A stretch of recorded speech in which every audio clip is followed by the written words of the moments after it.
Now, on 105.9 FM and streaming worldwide on the WMAL app, O'Connor and Company. Seriously, this giant windmill blade is one of the most extraordinary things you'll ever see. Good Stretched God. across I-70 there. Amazing. We'll continue to update you on that traffic nightmare there, of course, with Jamie Whitten every 10 minutes first on the fives. It's 8:07 here on O'Connor and Company. Thanks for joining us. Coming up in 30 minutes, we have a Republican nominee for the special election in Virginia 11. His name is Stuart Whitson, and he'll join us at that time. It's Larry O'Connor with Julie Gunlock. Don't you wish you had a special election in your congressional district, Julie? Oh, God, do I? You're right next door. You could ever. move. You know. Yeah, I know. If Stuart Whitson wins. It's coming. Think of the people who will be moving into Fairfax County if Stuart Whitson wins that race. It's a huge boon for the economy. Let's bring in Alex Swoyer now. She is an attorney. She's also the legal affairs reporter at the Washington Times. Her new book, Lawless Lawfare, Tipping the Scales of Justice to Get Trump and Destroy MAGA. Alex, thanks for joining us this morning. Yeah, of course. Thanks for having me. So the Babylon Bee's headline here shows Donald Trump as Emperor Palpatine in the Star Wars saga, saying the headline is, Trump shoots lightning from his fingertips while screaming unlimited power after latest SCOTUS ruling. Is that the case here? I mentioned this to Joe DeGeneva in the last hour. It's great that we stop these nationwide injunctions, but is this a concern for when, President Ocasio-Cortez takes the reins at the White House? Oh, yes. Very good point. So I wouldn't say it's unlimited power. I would say that the Supreme Court gave a basically roadmap for these types of challenges that I think will be more workable, and that could be the form of class actions. So, prior to the Supreme Court ruling, what we saw, and to your point, this was something that Republicans did during the Obama administration too, like to stop, the Dreamers and all of. It was an increase in nationwide injunctions. Obviously, they skyrocketed under President Trump, but this was something that has been used by both parties. So what would happen is, they would look for favorable forums, which is a key issue I talk about in my book, Lawless Lawfare. But they would go, the left would go out to California, New York, Washington, and file all these lawsuits that would be going on simultaneously. And so all they had to do really was get one of those judges to issue a nationwide injunction. Now, since the Supreme Court ruling, what they have to do is really have one class action. So it's not going to have all these different chances of getting a nationwide injunction. It's going to be one. It's going to be more streamlined. There's going to be one litigation. And if the government wins, everyone's bound by that. Go ahead, Larry. Oh, sorry. It is really astonishing when you look at the breakdown of where these injunctions were coming from. Someone did a breakdown, and it was all within areas, deep blue areas, where they have these very liberal judges. So you had the situation where these very liberal judges were setting basically really policy for the rest of the country. What my question is do Democrats understand how dangerous this was for when they have a Democrat? I mean, I think they do understand that. They just didn't care. Isn't that correct? Anything to stop Trump. So, but I don't know in politics if anyone ever thinks about the future, right? Like the ramifications if the shoe were on the other foot. Yeah.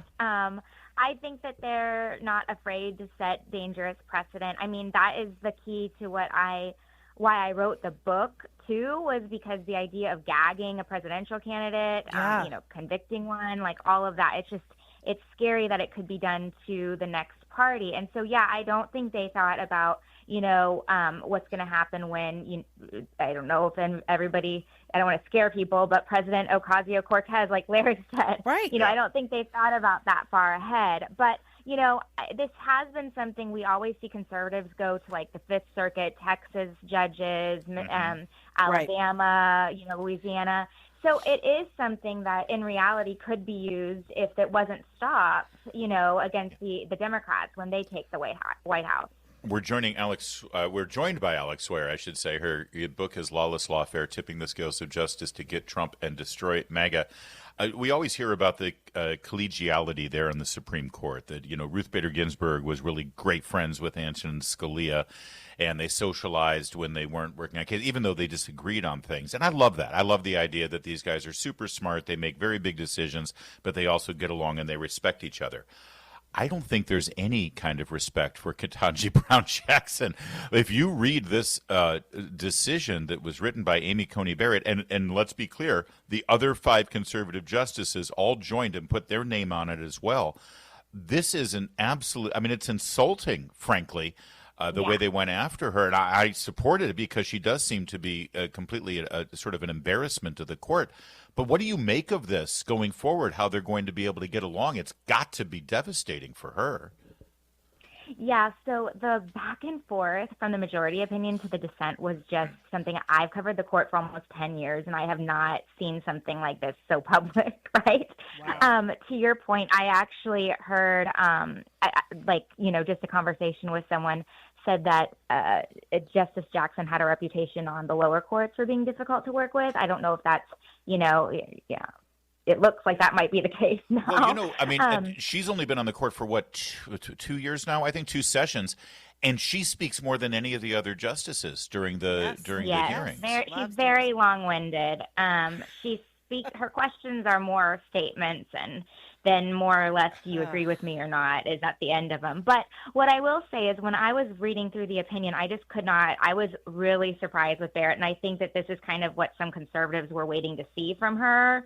The more direct tone. I think possibly one of the reasons we saw Justice Barrett take the tone she did and shoot back at Justice Jackson and all the other conservative or the GOP appointees sign on is because, Justice Jackson's dissent was basically, your constitutional rights are at stake if you aren't part of this lawsuit. And then also, the rule of law is under attack, which is kind of like this saying we keep hearing from the left. And then it read like the transcript of a Joy Reid monologue. Seriously, was the vitriol and hysteria. Mm-hmm. Well, also some weird things like "wait for it" and "full stop." Right. These little colloquialisms. Yes. Yeah. And so because of that rhetoric, and Justice Sotomayor's was a bit different, but she did say something along the lines of warned about right now it's birthright citizenship. What right is next? I think maybe the majority of the court was tired of this kind of hyperbolic rhetoric, right? And maybe that's what motivated the response that we've seen.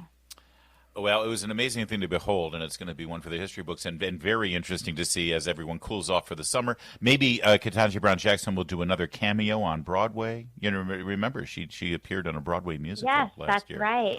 Maybe it'll give her more lines now that we know she likes to talk so much. That's right. She did. The thing about that's the other thing. She's the rookie. She's the newbie on the court. She goes and does a Broadway musical, and she got a book deal for $2 million, and she's done nothing.